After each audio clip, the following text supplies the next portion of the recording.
A special thank you to the Staff Association of Lady Irwin College and to Madam Secretary here for inviting us over to say a few words.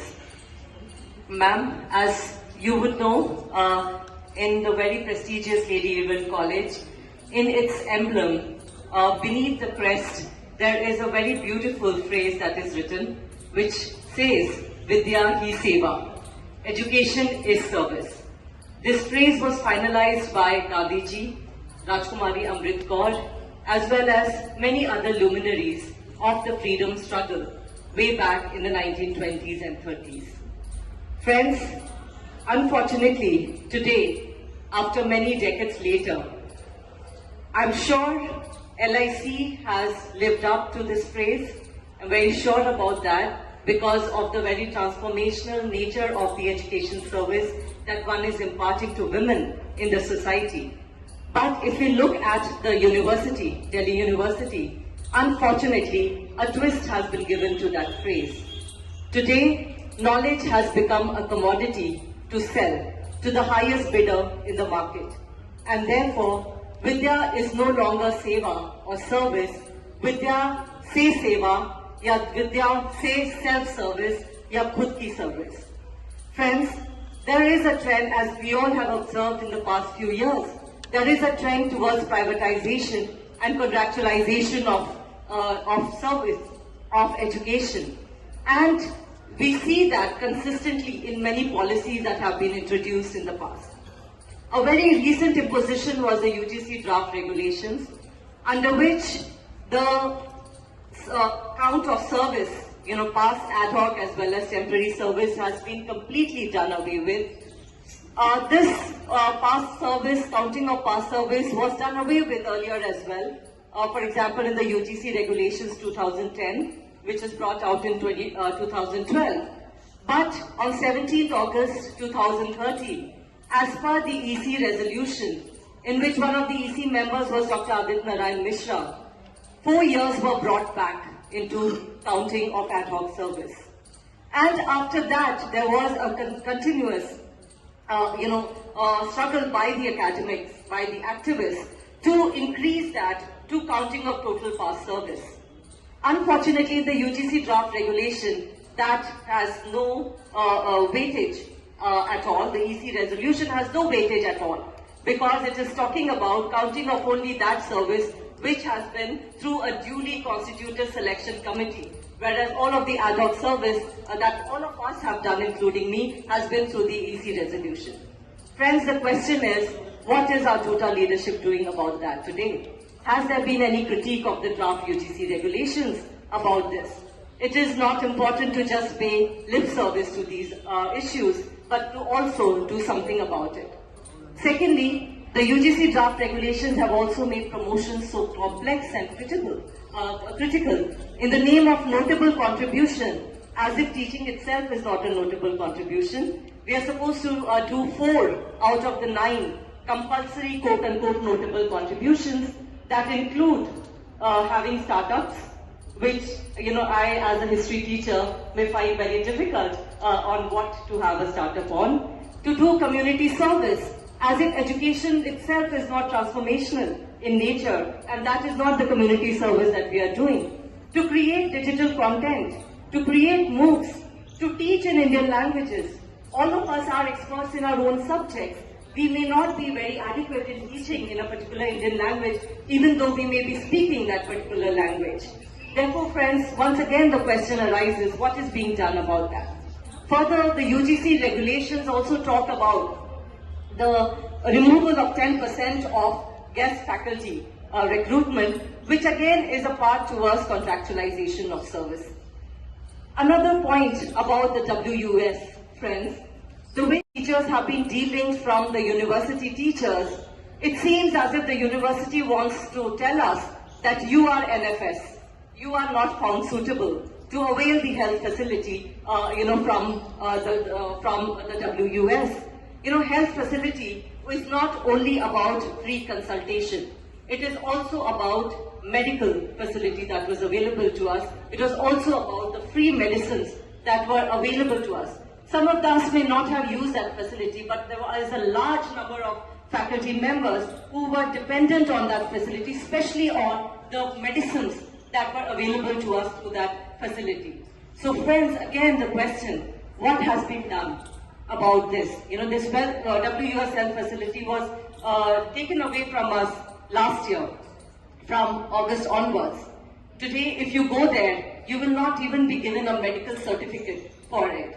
And some of our friends within the teaching community tell us that no, they have gone and spoken with the university, with the Vice Chancellor, and now you can take your college I-card to the WUS health facility और वो दिखा दीजिए और आपका consultation हो जाएगा। साथियों, ये बरगलाने वाली बात है। क्या हमारे पास अपनी लीफलेट WUS की बुकलेट नहीं है? क्या वो नहीं चलेगा? What is the need of just going there for free consultation? Right? So this is again dangling a carrot in front of our eyes. Another important thing about NFS, again, you know, the great cause for which Delhi University was set up, that is for transforming education to those जो निम्न और पिछड़े वर्ग से आते हैं, especially जो first generation learners हैं। क्या अगर हम उन टीचर्स को जो फर्स्ट जनरेशन लर्नर्स हैं उनको हम एम्प्लॉयमेंट नहीं दे पाए दिल्ली यूनिवर्सिटी में, तो क्या हम इस महान दिल्ली यूनिवर्सिटी का कॉज सर्व कर पाएंगे?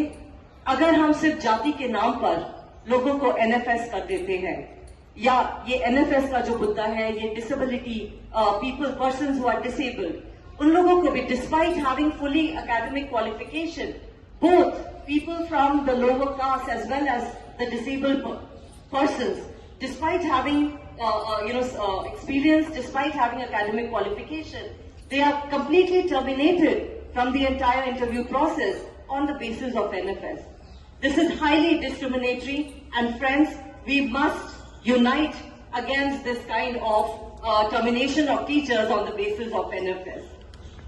Secondly, if we look at the unified pension scheme, without having a general consensus of the teachers, in consultation with the stakeholders, our Duta President, has welcomed the unified pension scheme. Whereas all of us are aware that unified pension scheme is a great loss financially to us teachers. There is a 10% employee contribution, and the contribution is subject to market risk. You know, it will be invested by the government. There was one of the teachers who said, in a very, sarcastic manner to me that, इससे अच्छा तो अगर हम खुद ही invest कर लेते कहीं पर market में, तो शायद हम सरकार से ज़्यादा अच्छा करके दिखाते. We should have the choice where we want to invest our money. चाहे SIP में, mutual fund में, चाहे share बाजार में, choice हमारी होनी चाहिए. Total हमारी choice होनी चाहिए. Right? So friends, even on this issue of UPS as well, it is not fair that our representative president should welcome it in a WhatsApp message, but at the same time, in the same breath, other people of the group that he also comes from are talking about restoration of old OPS. Again, it is important to be consistent, and not in this manner that you're talking about both the issues in the same breath. At the same time, yes, sure. There are also many other issues. For example, the notional increment that has been there for a very long time. The issue of librarians. We stand firm, AADTA stands firm on the issue of extending the age of retirement from 65 years for the librarians as well. Just like all of the teachers had together fought a struggle in the 6th Pay Commission under the leadership of Dr. Aditya Narayan Mishra, the age of retirement had been extended from 60 to 65 years for the teachers. Similarly, in the upcoming 8th Pay Commission as well, friends, it is important to unite, to consolidate our energy, our struggle, our movements, and look out for a better pay commission than the last. In the 7th Pay Commission, the pay hike that we got was merely 14.3%. But in the 6th Pay Commission, it was a 54% pay hike. Therefore, friends, until and unless we put a pressure on the authorities, whatever government it may be, we will not be getting a good pay commission. Mark my words on that. Therefore friends, संवाद तो जरूरी है, लेकिन अगर वो संवाद हमें अपने पक्ष में करना है तो बहुत जरूरी है कि साथ ही साथ हम संघर्ष भी करें। बिना संघर्ष के जो संवाद होगा वो हमारे पक्ष में नहीं होगा, वो सिर्फ अथॉरिटीज के पक्ष में होगा। जैसे हम देखते हैं draft UGC regulation, NEP, complete dilution of core courses, withdrawal of facility, OPS, इन सारे केसेस एंड तमाम सारे not counting of past service, संवाद हुआ है, लेकिन वो किसके पक्ष में हुआ है, हमें ये देखने की बहुत जरूरत है।